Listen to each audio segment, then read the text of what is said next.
Hey team, today we are going to talk about emotional triggers, those moments when something seemingly small causes a big reaction inside of us.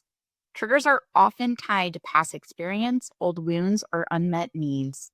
They show up in the form of anger, sadness, defensiveness, or even withdrawal, typically before we've even had time to think. So here's an example. Imagine a coworker interrupts you during a meeting. You're instantly angry and shut down.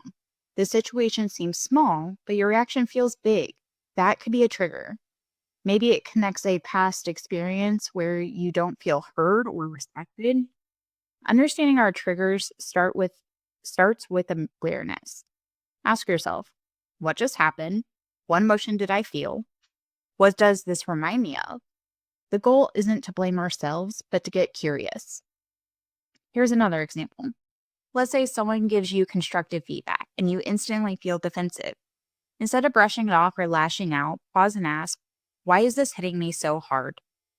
Maybe you grew up in an environment where criticism felt like a failure. That awareness can help you respond with intention instead of reacting on autopilot. Well, let's talk about strategies for managing our triggers. One, name it to tame it.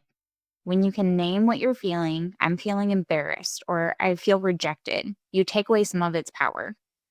Two, regulate your nervous system.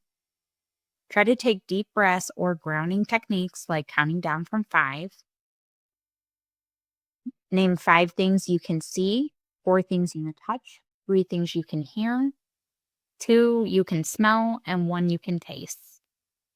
This helps bring your focus back to the present. 3, create a coping plan.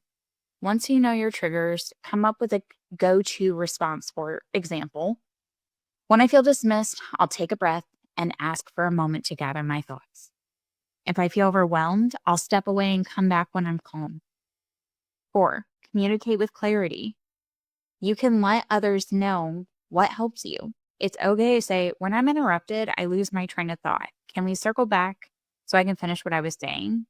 Remember, triggers don't mean something is wrong with you, they mean you're human. When we understand our emotional patterns, we gain more control over how we respond. And that's your EI. Thanks for coming back to the videos, guys.